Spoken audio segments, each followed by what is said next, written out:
So we're heading home. Pauwi na kami. Paalam sa islang yan kung ano man ang meron dyan. Ang gandang tingnan, nakakadagdag ng beauty sa ating mga pictures. Yan ang kapatid ko. Hindi ganong maasahan sa picture kasi gusto niya, siya lang ang pinipicturean. Pag ikaw na nagpapapicture, wala na siyang time, nagmamadali na siya. Kaya hindi siya magandang kabanding. Pangit niyang kabanding. The plan was hindi dapat ako kasama dito. Kasi tinatamad na akong gumala. Tapos, pinilit niya akong sumama para daw may taga-picture. So, sumama naman ako. Ang problema nung ako na magpapapicture kasi yung sobrang ganda ng lugar. Alangan naman wala tayong picture, diba? Diba dapat may documentation tayo? Sobrang ganda ng lugar, hindi pwedeng walang picture. So ako na magpapapicture, ayaw na. Kukuha ng kadalawa-tatlong shots. Tapos na. Kasi daw, uwi na. Nagmamadali, akala mo naman may hinahabol na oras. Sarili niya yung bangka.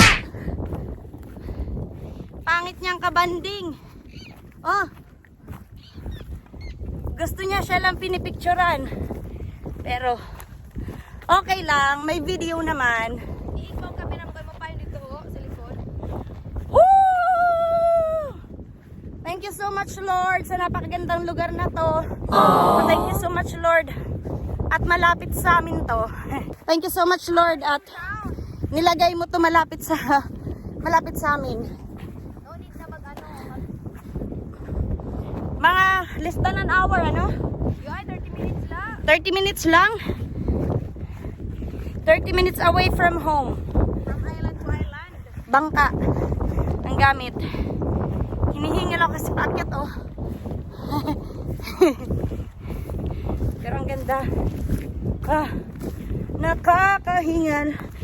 Tumanda na ako dito. Pero ngayon lang ako nakapunta. Hindi naman kasi ako magala talaga. First time ko dito.